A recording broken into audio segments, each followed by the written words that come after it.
እሺ እንደገና ሁላችሁንም በጌታ በኢየሱስ ክርስቶስ ስም ሰላም ናችኋለሁ። መጀመሪያ ላይ እየተላለፈ ያለው በኮኔክሽን ችግር ዋይፋይ ነው የተጠቀመን ያለ ነው። በኮኔክሽን ችግር ስለተቋረጠ ጸሎቱን ባልደግምም የጀመርኩበትን ሐሳብ ግን ጀምራለሁኝ። ከዛሬ ጀምሮ ለተከታታይ ጊዜ የእግዚአብሔር ሕይወት በሚል ርዕስ እንማራለን። ትምህርታችንን በዚያ መንገድ እንቀጥላለን። የእግዚአብሔር ሕይወት እና በተለያየ መንገድ ይሄ ላይቭ የሚለቀቀው ነገር ካስቸገራችሁ የጸጋው ቃል ሙላት በሚለው ፌስቡካችን የጸጋው ቃል በሚለው ፌስቡካችን ላይ ታገኙናላችሁ። ለጥቂት ቀን እዛ ላይ ይቆያል። ከዛ ውጪ የጸጋው ቃል ወይም ደግሞ ፓስተር ኤርሚያስ በሚለው ዩቲዩብ ላይ ታገኙናላችሁ እና በዚህ አጋጣሚ የጸጋው ቃል የሚለውን ዩቲዩባችንን ሰብስክራይብ አድርጉት። ያመለጧችሁን ትምህርቶች ታገኟቸዋላችሁ። ወደ 20 ምናምን ትምህርት እዛ ላይ ጭነናል። እነሱን ትምህርቶች ታገኟቸዋላችሁ። በጋብቻም ላይ በልዩ ልዩ ርዕሶች ላይ ያስተማርናቸው ትምህርቶች እንግዲህ ከዛሬ ጀምሮ ተከታታይ ትምህርት እንጀምራለን። ለተወሰነ ጊዜ ወደ 8 ሳምንት የሚቆይ የእግዚአብሔር ሕይወት የሚል ርዕስ እናስተምራለን። ግን መሀል ላይ የጋብቻን ትምህርት እናስገባለን። መልካም። የእግዚአብሔርን ሕይወት ለመነጋገር በጣም ትክክለኛና ጥሩ ነው ብለን የምናስበው የመጽሐፍ ቅዱስ ክፍል ዮሐንስ 10 እና 11 ነው። እዚያ ላይ ሌባው ሊሰርቅና ሊያርድ ሊያጠፋ እንጂ ስለሌላ አይመጣም፣ እኔ ሕይወት እንዲሆንላችሁ እንዲበዛላችሁም መጣሁ ይላል። መልካም እረኛ እኔ ነኝ። መልካም እረኛ ነፍሱን ስለ በጎቹ ያኖራል። ኢየሱስ ክርስቶስ የመጣበትን ዓላማ ሲናገር ሌባው ለመስረቅ ለማጥፋት መጥቷል፣ እኔ ግን ሕይወት እንዲሆንላችሁ እንዲበዛላችሁ መጥቻለሁ ይላል። ኦኬ። በሕያው ቃል ላይ በሕያው ቃል የምትለው ትርጉም ላይ እኔ በጎቼ ዘላለም ሕይወት እንዲኖራቸውና እንዲትረፈረፉ ወይም የተትረፈረፈ ሕይወት እንዲኖራቸው መጥቻለሁ ይላል። የእግዚአብሔር ሕይወት ስንል በቀጥታ የምንናገረው የተትረፈረፈውን ሕይወት ነው። ዘላለማዊ ሕይወት ዝም ብሎ ለዘላለም ያለማቋረጥ መኖር ብቻ ሳይሆን የዘላለም ሕይወት ለሌሎች በመትረፍ ደስታ ውስጥ፣ ለሌሎች በመትረፍ እርካታ ውስጥ መኖር ነው። የእግዚአብሔር ሕይወት የተትረፈረፈ ሕይወት ነው። ምንድን ነው በእግዚአብሔር ሕይወት ውስጥ የሚትረፈረፍልን? ደስታ፣ ሰላም፣ ከሱ ጋር አብሮ ንጹህ የሆነ ፍቅር ይትረፈረፍልናል። እንደምታውቁት መትረፍረፍ የሚለው ቃል ለሌሎች መሆንን፣ ለሌሎች መድረስን፣ ለሌሎች ማካፈልን ያሳያል። ስለዚህ ዝም ብለን እኛ ደስተኛ ሆነን እንድንኖር አይደለም የእግዚአብሔር ሐሳብ። ደስታን ወደ ሌሎች እንድናጋባ፣ ሰላምን ወደ ሌሎች እንድናጋባ፣ ፍቅርን ወደ ሌሎች እንድናጋባ።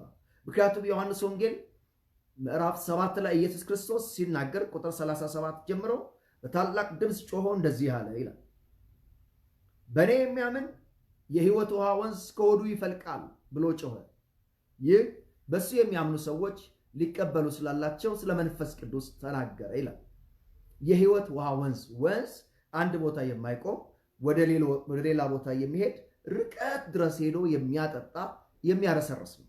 የእግዚአብሔር ሕይወት የመትረፍረፍ ሕይወት ነው። ለሌሎች የመትረፍ ሕይወት ነው።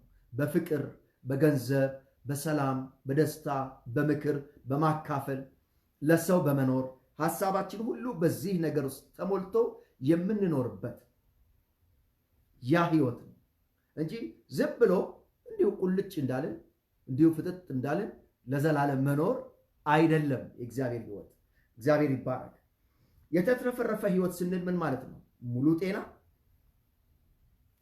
የገንዘብ ሙላት፣ በቂ ገንዘብ፣ በፍቅር መሞላት፣ በደስታ መሞላት፣ በአጠቃላይ ሁለንተናዊ የሆነ ሙላትን ማግኘት እና በነዛ ሙላቶች ጢም ብሎ ሞልቶ መትረፍ ስለዚህ የተትረፈረፈ ህይወት ልክ ዳዊት እንዳለው ጽዋዬ ሞልቶ ይትረፈረፋል ወይም ይፈሳል እንደሚል ሞልቶ እኛ ውስጥ ወደ ሌሎች የሚፈስ ህይወት ነው። ሃሌሉያ! ደስ አይልም? ይሄ ህይወት የዘላለም ህይወት ውስጥ አንዱ ያለው የእግዚአብሔር ህይወት ብለን ስናነሳ ሙልት ብሎ የሚተርፍ ህይወት፣ ይሄ አስደሳች ህይወት ነው። የእግዚአብሔር ህይወት በእኛ ውስጥ በሚመጣበት ጊዜ ሰልፍ ኮንሽስነስ መሆናችን ያቆምና ጋድ ኮንሽስነስ እንሆናለን። ራስ ላይ ማተኮር አቁመን እግዚአብሔር ላይ እናተኩራለን። እግዚአብሔር ላይ ስናተኩር እግዚአብሔር ለህዝብ ያለውን መልእክት ይነግረናል። ለህዝብ ያለውን አጀንዳ ይነግረናል። ለህዝብ ያለውን ሐሳብ ይነግረናል። ህዝብን የምናገለግልበት የሰዎችን ጥያቄ፣ የሰዎችን ጉድለት የምንሞላበትን እድል ይፈጥርብናል። እግዚአብሔር ይባረክ። ሁልጊዜ እግዚአብሔር ላይ በምናተኩርበት ሰዓት ጋድ ኮንሽስ ስንሆን፣ እግዚአብሔር ተኮር ስንሆን፣ ጋድ ኮንሽስ ስንሆን በህይወታችን የሚሆነው አንዱና ዋነኛው ነገር እኛ ውስጥ ያለውን ክፍተት እንረሳዋለን። መጽሐፍ ቅዱስ በዘፍጥረት ምዕራፍ 2 ላይ አዳምና ሔዋን ራቁታቸውን ነበሩ፣ አይተፋፈሩም ነበር። ራቁታቸውን ነበሩ፣ ምን አይሉ? አይተፋፈሩም ነበር። ኦኬ እሺ ብለን ስንቀጥል ምዕራፍ 3 ላይ ግን ራቁታቸው እንደሆነ አወቁ፣ አፈሩ፣ ሸሹ፣ ቅጠል አደረጉ። በፊት ለምን ነበር የማይተፋፈሩት? ጋድ ኮንሽስ ነበሩ፣ ጻድቅ ነበሩ፣ እግዚአብሔር ላይ ነበር የሚያተኩሩት። ከዚያ የተነሳ የእነሱን ነገር ሸፍነዋል። ራቁታቸውን አይደለም የሆኑት፣ እንደሆኑ አወቁ ይላል። የእግዚአብሔር ህይወት እኛ ውስጥ ያለውን የእግዚአብሔርን ደስታና የእግዚአብሔርን መልካምነት ተሞልተን ለሌሎች የምንተርፍበት ህይወት ነው። በናዝሬቱ በኢየሱስ ክርስቶስ ስም በዚህ ህይወት የተሞላችሁ ሁኑ። ይህንን የእግዚአብሔርን ህይወት በትክክል ለመረዳት በትክክለኛ ሁኔታ ለመረዳት የሚጠቅሙን ነጥቦች አሉ። እነዚህም የእግዚአብሔርን ህይወት ለመረዳት በጣም ጠቃሚ ከሆኑት ነገሮች ውስጥ አንዱ የእግዚአብሔርን ፍቅር መረዳት ነው። ሌላኛው ከመርገም ነፃ ስለ መውጣታችን መረዳት ነው፣ ወይም ስለ መርገምና ከመርገም ነፃ ስለ መውጣት መረዳት ነው። ስለ መባረክ መረዳት ነው። ከዚያ በኋላ የተትረፈረፈ ህይወት እርምጃዎችን መረዳት። እነዚህን ነጥቦች በየተራ እናያቸዋለን። ለዛሬ የእግዚአብሔርን ፍቅር መረዳትን ባጭሩ እንመልከት። ብዙ ጊዜ በህይወታችን ውስጥ በጣም የማንገነዘበው ነገር የእግዚአብሔርን ፍቅር ነው። ሰባኪ በነበርኩባቸው ባለፉት የመጀመሪያ ጊዜያቶች፣ አሁንም ሰባኪ ነኝ፣ ነገር ግን የመጀመሪያ የስብከት ጊዜያቶች ስለ እግዚአብሔር ፍቅር እሰብካለሁ። ኢየሱስ ክርስቶስ ያድናል ብዬ እሰብካለሁ። ወንጌልን እሰብካለሁ። በትምህርት ቤት ውስጥ ወንጌልን እሰብካለሁ። በጎዳና ላይ ወንጌልን እሰብካለሁ። ለሰዎች ወንጌልን እሰብካለሁ። ቤተክርስቲያን ውስጥ ወንጌልን አስተምራለሁ። በዚህ መንገድ በማሳለፍበት ጊዜ ውስጥ በጣም ያልተረዳሁት አንድ ነገር እግዚአብሔርን ፍቅር ነው። ምክንያቱም እሰብከዋለሁ፣ ግን የማደርገውን ነገር ሁሉ የማደርገው እግዚአብሔር እንዲወደኝ ነበር። እግዚአብሔር እንዲወደኝ ነበር የማደርገው። በሕይወቴ ውስጥ የእግዚአብሔርን ፍቅር ለመረዳት ከጠቀሙኝ ነገሮች ውስጥ አንዱ የዕለት መስታወት የምትል መጽሐፍ ላይ የጥሞና ጊዜ ነች፣ ዲቮሽን ቡክ ነው። የህይወት መስታወት ይላል። እዛ ላይ ያለ አንድ ምሳሌ፣ አንድ እውነተኛ ታሪክ ተቀምጧል። በ1970ዎቹ አጋማሽ ላይ እንደ ጎርጎሳውያን አቆጣጠር ወይም እንደ አውሮፓ አቆጣጠር በ1970ዎቹ ላይ በአውስትራሊያ የተፈጸመን ታሪክ ነው የሚናገረው እና ይሄ ታሪክ አውስትራሊያ ደን ቃጠሎ በሚከሰትበት ጊዜ በደን ቃጠሎ በቅርብ ርቀት ላይ ያሉ የመንደሩ ነዋሪዎች በአጉሊ መነጽር ሁኔታውን ይከታተሉ ነበር እና ሁሉም በአጉሊ መነጽር ሁኔታውን እየተከታተሉ እያለ የሁሉንም ትኩረት የሳበ አንድ ክፍል አገኙ። ያም ትኩረታቸውን የሳበው ክፍል አንድ ዛፍ ነች። እዛች ዛፍ ላይ የወፍ ጎጆ አለች። እዛ ጎጆ ላይ 10 ጊዜ እየበረረች በፍጥነት የምትመላለስ መታ ጎጆ ላይ ትቀመጣለች፣ በራ ትሄዳለች፣ ተመልሳ ትመጣለች እና የተወሰነ የርቀት መመልከቻ ስለነበረ ያለው አካባቢ ሰዎች እየተቀባበሉ ያንን ሁኔታ ያን ክስተት ያያሉ። ቃጠሎ እየጨመረ ሲሄድ የወፏ መመላለስም ፍጥነት እየጨመረ መጣ። ሁሉም ጥያቄ ነበራቸው። ይቺ ወፍ ምንድን ነው የምታደርገው ብለው ምን ልታደርግ ትችላለች የሚለው ጥያቄ ነበራቸው። እዚያ ቃጠሎ እየጨመረ ወደ ጎጆ ጋር ሲቃረብ እያንዳንዳቸው እርስ በርስ ተያይተው አሁን ወፏ የምትሄድበት ሰዓት እንደደረሰ አይነት ምልክት በአይናቸው በጥያቄም መግባባትም ባለው አይነት በሚመስል መንገድ ተያዩ። ነገር ግን ወፏ ያደረገችው ነገር ምንድነው? ልክ ጎጆው መቃጠል ሲጀምር ራሷን ጫጩቶቿ ውስጥ ጨምራ አብራ ተቃጠለች እና እዛ የነበሩት ብዙዎቹ ሁኔታውን በእንባ ጨረሱት። ጸሐፊው ግን አንድ ጥያቄ ጠይቃል። ለዚህች ወፍ ልጆቿን ማዳን ባትችል እንኳን ከልጆቿ ጋር የምትቃጠልበት ከልጆቿ ጋር የምትነድበት ይህንን ፍቅር የሰጣት እሱ ያለው ፍቅር ምን ያህል ነው? ይህን ፍቅር በእሷ ውስጥ የወላጅነትን ፍቅር የፈጠረ አምላክ የእሱ ፍቅር ምን ያህል ነው? እግዚአብሔር ለእኛ ያለውን ፍቅር ለመረዳት ልጆች ያለን ሰዎች እኛ ለልጆቻችን ያለንን ፍቅር በደንብ ማጤን ትልቅ ማስተማሪያ ይሆናል። ሌሎቻችሁ መጽሐፍ ቅዱስም የወላጆቻችሁን ፍቅር አንዱ የተቀመጠው እግዚአብሔር ለእናንተ ያለውን ፍቅር ለማስረዳት ነው። በዘፍጥረት ምዕራፍ 3 ላይ እግዚአብሔር እኛ ላይ ከመቆጣት ይልቅ እኛን የሚታደግበት እኛን የሚያድንበት መንገድ እንደሚፈልግ የሚያሳየን ክፍል ነው። ዘፍጥረት ምዕራፍ 3 ብዙ ሰዎች እግዚአብሔር በሆነውም ባልሆነውም ነገር ሊያጠፋን የሚፈልግ አይነት ጥቃቅን ስህተቶቻችንን ፈልጎ ሊቀጣን የሚፈልግ ሊያጠፋን የሚፈልግ አይነት ይመስላቸዋል። ዘፍጥረት ምዕራፍ 3 የሚያሳየን ክፍል ግን አዳምና ሔዋን የእባቡን ስብከት ተቀብለው እግዚአብሔር የደበቀን ምስጢር አለ፣ ይህንን ነገር ብንበላ ልናገኝ የምንችለው ነገር ነበር፣ እግዚአብሔር ደብቆናል በሚል ሐሳብ በእግዚአብሔር ላይ ጥርጣሬ ውስጥ ገብተው ክፉና ደጉን የሚያሳይቀው አትብሉ የተባሉት ፍሬ በሉ። የበሉበት ምክንያት ምንድነው? እግዚአብሔር የደበቀን ነገር አለ እንደሱ እንዳንሆን ነው የሚለውን ስብከት አምነው። ይሄ ሁኔታ ሊያበሳጭ የሚችል ሁሉን ነገር ያደረገላቸውን አምላክ በእንስሳ ስብከት እነሱ ስም ባወጡለት እንስሳ ስብከት የእነሱ ያክል ከአምላክ ጋር ሊገናኝ በማይችል እንስሳ ስብከት አምላክን መጠርጠር፣ ፈጣሪያቸውን መጠርጠር፣ ልዩ ስልጣን የሰጣቸውን መጠርጠር ከባድ ነው።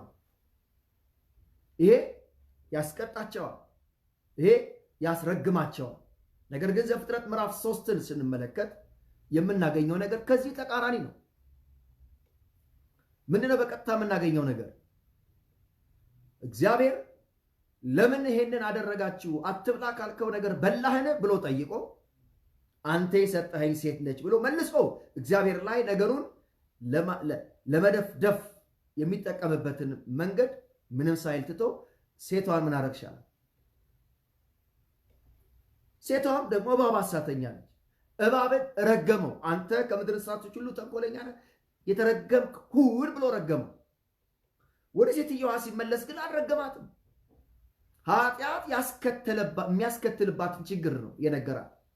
ምጥሽ በጭንቅ ይሆናል፣ አምጠሽ ትወልጃለሽ፣ ፍቃድሽ ግን ወደ ባልሽ ይሆናል። ያም ቢሆን ከባልሽ ጋር ያለሽን ግንኙነት አታቆሚውም ብሎ ኃጢአት ያስከትልባትን የመውለድ ጉዳይ ውስጥ የሚያጋጥማትን ችግር ነገራት። ከዚያ ደግሞ ወደ ሰውየው ወደ አዳም ዞሮ ከአንተ የተነሳ ምድር የተረገመች ትሆናለች። አልረገመውም። እሱ ምድርን የረገመው። ይሄ ብቻ አይደለም። በጣም የሚገርመው በዚህ ሁኔታ ውስጥ እግዚአብሔር ሊቆጣ በሚችልበት ምድርንና እባብን እየረገመ ባለበት ሁኔታ ውስጥ ሆኖ አዳምንና ሔዋንን የለበሱት ልብስ ረጅም ርቀት እንደማያስኬዳቸው ስላወቀ ቁርበት አለበሳቸው። ሃሌሉያ! ክብር ለኢየሱስ ይሁን። የእግዚአብሔር ስም የተባረከ ይሁን። በጣም አደገኛና እግዚአብሔር የምር ሊቆጣ የምር ሊበሳጭ በሚችልበት ሁኔታ ውስጥ ለሰው ልጅ ፍቅሩን ያሳየ ያልረገመው የተጠነቀቀለት አምላክና አባት ነው። ይሄ በቀጥታ እግዚአብሔርን ፍቅር ያሳየናል። ኢየሱስ ክርስቶስ በዮሐንስ ወንጌል ምዕራፍ 1 ቁጥር 18 ላይ ሲነግረን እግዚአብሔርን ያየ ማንም የለም ይላል። በአባቱ እቅፍ የነበረው አንድያ ልጅ እሱ ተረከው ይላል። ምን ብሎ ተረከው? ሉቃስ ምዕራፍ 15 ላይ ልጆቹ የማይረዱት አባት አድርጎ ተረከው። ፍቅሩን፣ ሐሳቡን፣ ለልጆቹ ያለውን ልብ የገዛ ልጆቹ የማይረዱት የጠፋው ልጅ ምሳሌ ነው ተብሎ ነው የሚታወቀው። እኔ እንዳው ይሄን ክፍል በትክክል ይጠቁመዋል ብዬ የማስበው ልጆቹ ያልተረዱት አባት የሚለው ነው ብዬ አስባለሁ።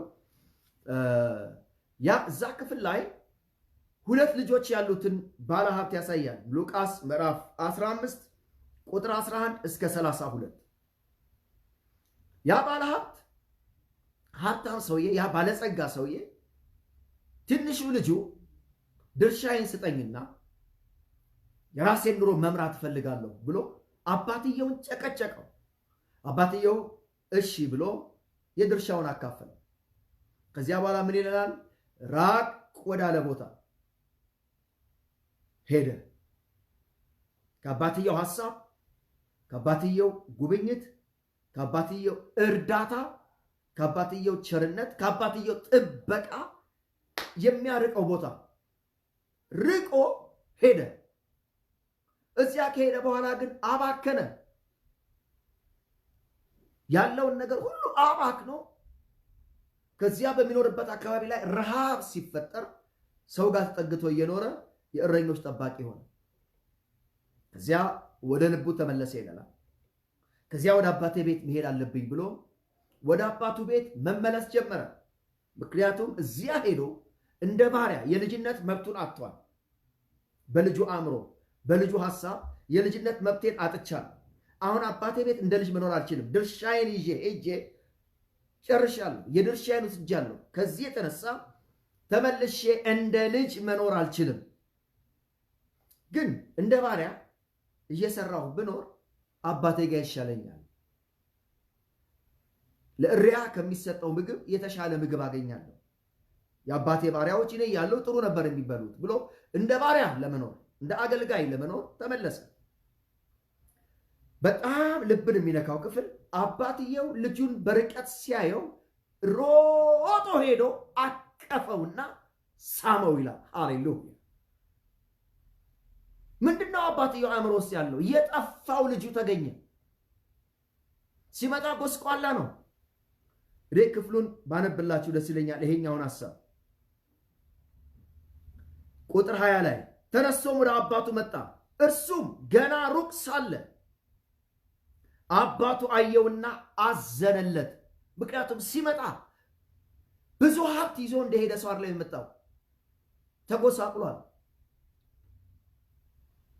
በችግር ውስጥ አልፏል። ከስቷል። ጠቁሯል። ስለዚህ አባትየው ሲያይ ልጁ በምን አይነት ጉስቁልና ውስጥ እንዳለፈ የሚያሳይ ሁኔታ ሆኖ ጉስቁል ያለ ሰው ሆኖ ብጭቅጭቅ ያለ ልብስ ለብሶ የመጣ ይመስለኛል። ስለዚህ ሲያየው አዘነለት ይላል። ከዚያ በኋላ ሮጦ አንገቱን አቀፈውና ሳመው። ሃሌሉያ! አንገቱን አቀፈውና ሳመው። ምክንያቱም አባት ሞቶ የነበረው ልጁ ሕያው ሆነለት። ጠፍቶ የነበረው ልጁ ተገኘለት። ይሄን ነው አባት የሚያውቀው። አባክኖ ነው የጨረሰው? ተዘርፎ ነው? ምንድነው የሆነው? ጉዳዩ አይደለም። ለልጁ በቂ ሀብት አለው። አሁን አባት ልጁ የወሰደውን ሀብት የቱ ጋር እንዳደረገ የማወቅ ፍላጎት አይደለም ያለው።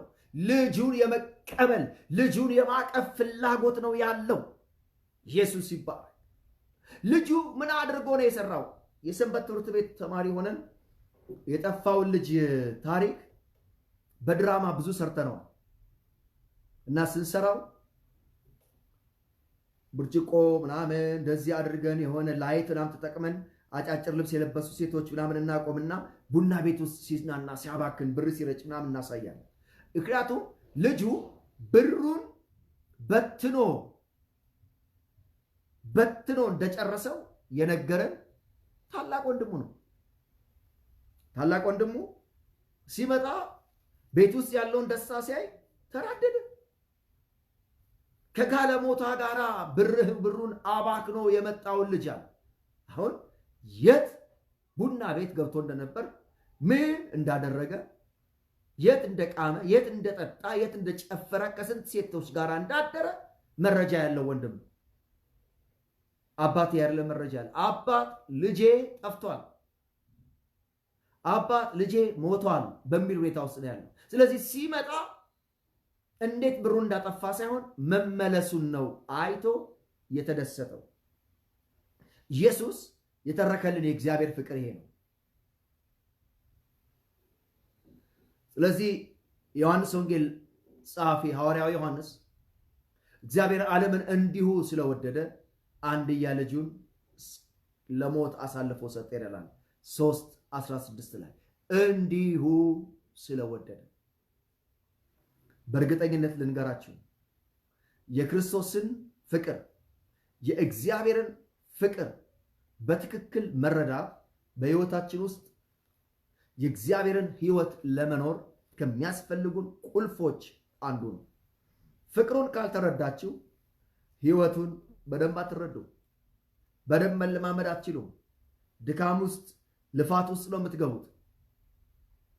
አንዳንድ ሰው ከሕይወት ድክመቱ የተነሳ አንዳንድ ነገሮች ሲያቅቱት ያልተገባ ሁኔታ ውስጥ ራሱን ሲያገኘው ያልተገባ ስሜት ውስጥ ራሱን ሲያገኘው ድካም ሲያጋጥመው እግዚአብሔር የተወው ይመስለዋል።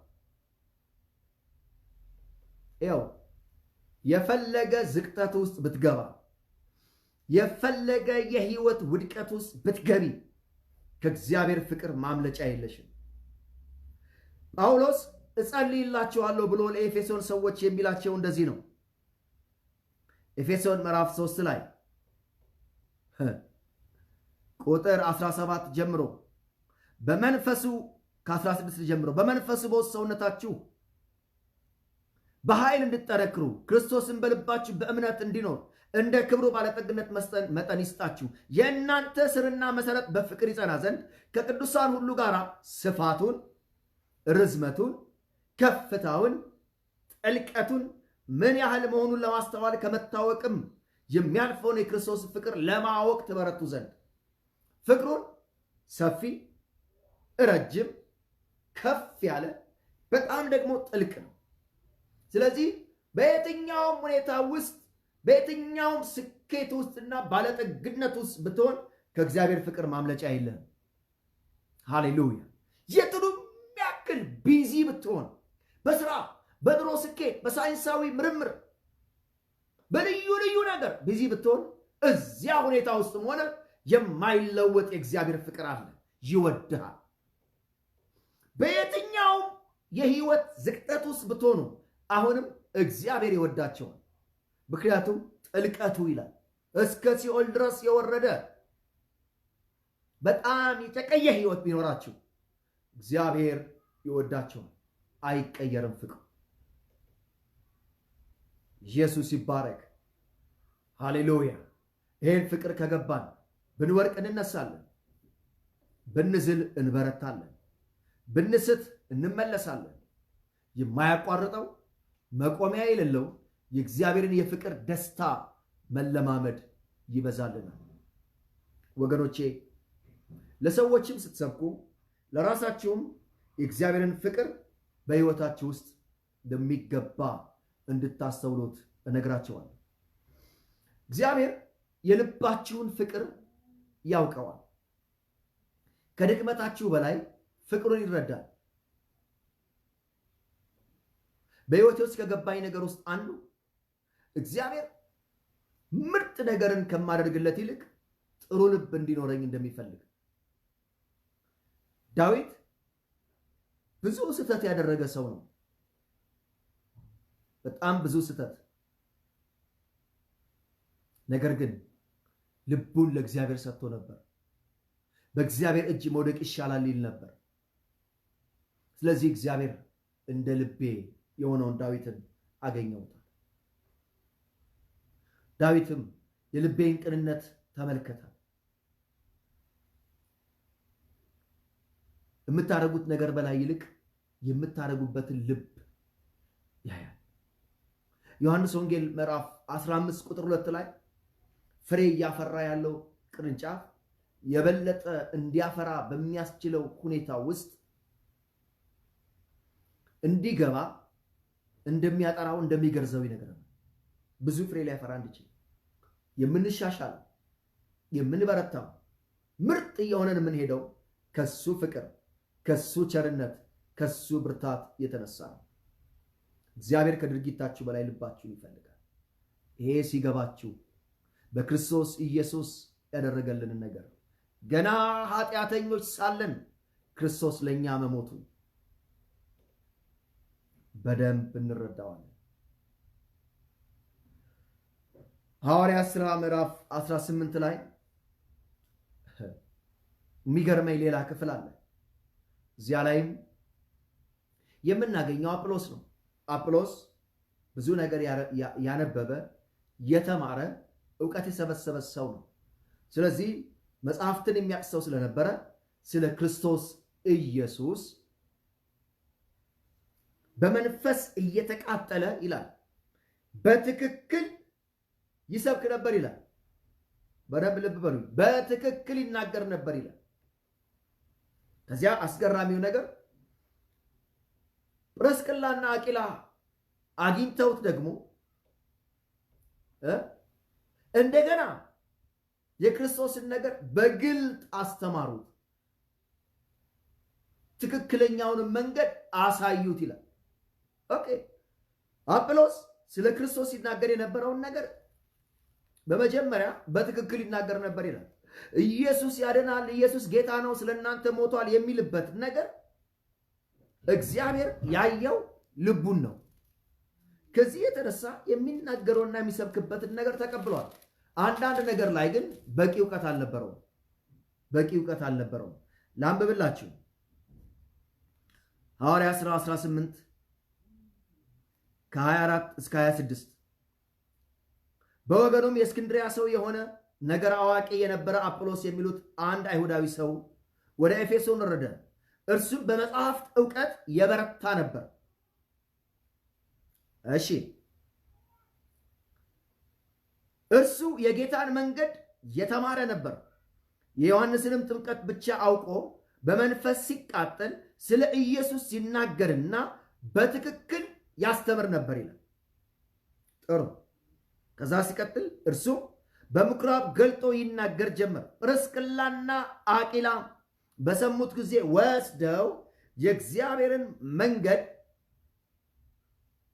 የእግዚአብሔርንም መንገድ ከፊት ይልቅ በትክክል ገለጡለት ይላል። መጀመሪያ የነበረችው ነገር በትክክል ስለ ክርስቶስ ለመናገር በቂ ነው። የሚገርም ግን ገና መስተካከል ደግሞ የሚኖረው ነገር ነበረ። ከዚያም እርሱም ወደ አካያ ማለፍ በፈቀደ ጊዜ በወንድሞች አጽናኑት፣ ይቀበሉትም ዘንድ ወደ ደቀ መዛሙርቱ ጻፉለት። በደረሰም ጊዜ አምነው የነበሩትን በጸጋ እጅግ ይጠቅማቸው ነበር ይላል እና መጀመሪያ በሚሰብክበት ጊዜ በትክክል ይሰብክ ነበር ይላል። የሚደመድም ግን የሚቀረው ነገር እንደነበር እናያለን።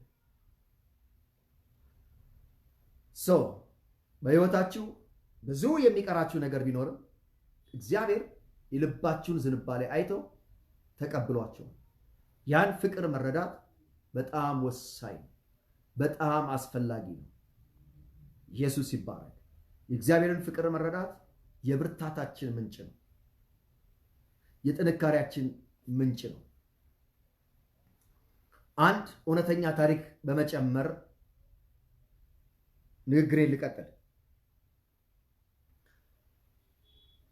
አንዲት ፓስተር ስለ ክርስቶስ አገልግሎት ስለ እግዚአብሔርም ፍቅር ሴሚናር እየተካፈለች እያለ የአገልጋዮች ሴሚናር እየተካፈለች እየሰለጠነች እያለ ከቀድሞው ይልቅ የክርስቶስ ነገር በጣም ገባት። የእግዚአብሔር ፍቅር በጣም ገባት። ከዚያ ምስክርነት ካላችሁ የምትናገሩት ነገር ካላችሁ ሲባል ብድግ ብላ በዚህ ሴሚናር በጣም የተረዳሁት ነገር ቢኖር የእግዚአብሔርን ፍቅር ነው። ልክ የሌለው ወደር የሌለው አምሳያ የሌለውን የእግዚአብሔርን ፍቅር ተረድቻለሁ እና እንደዚህ አልኩኝ፣ አባቴ እግዚአብሔርን ፍቅር ገብቶት ቢሆን ወይም እግዚአብሔር ሆኖ ቢሆን በሕይወቴ ዛሬ ሸሚዝ አጥብ ነበር ብላለች። ምንድነው ይሄን ያስባላት? የ4 ዓመት ልጅ እያለች የአባቴን ሸሚዝ አጠብኩኝ። በጣም እንግዲህ ሌሎቹ ወንዶች ናቸው፣ ሴት እሷ ነች። ከአባቷ ጋር ቅርብ የሆነ ነገር ነበራት። ስለዚህ አባቴን በጣም ወደው ስለነበረ የአባቴን ሸሚዝ አጠብኩለት። አባቴ የባንክ ቤት ሰራተኛ ነው እና ነጫጭ ሸሚዞች፣ ላይት የሆኑ ብሉ ሸሚዞች እንደሱ ነው የሚለብሰው በከረባት። ስለዚህ ለሸሚዞቹ ልዩ ትኩረት ይደረጋል ወደ ስራ ሲሄድ።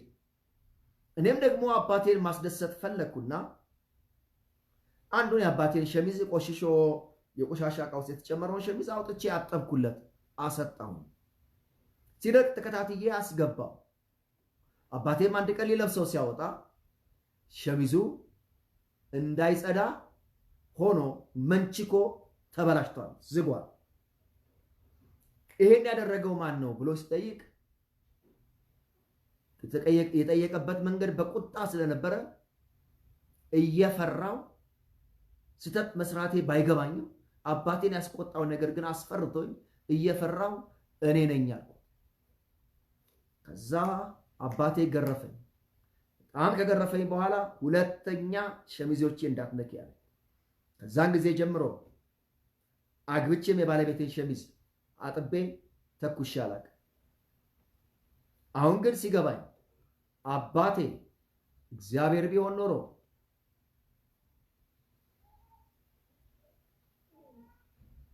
ልጄ ሸሚዝ የሚታጠበው እንደዚህ አይደለም ብሎ ከድንጋጤ አረጋግቶ ያሳየኝ ነበር አለች።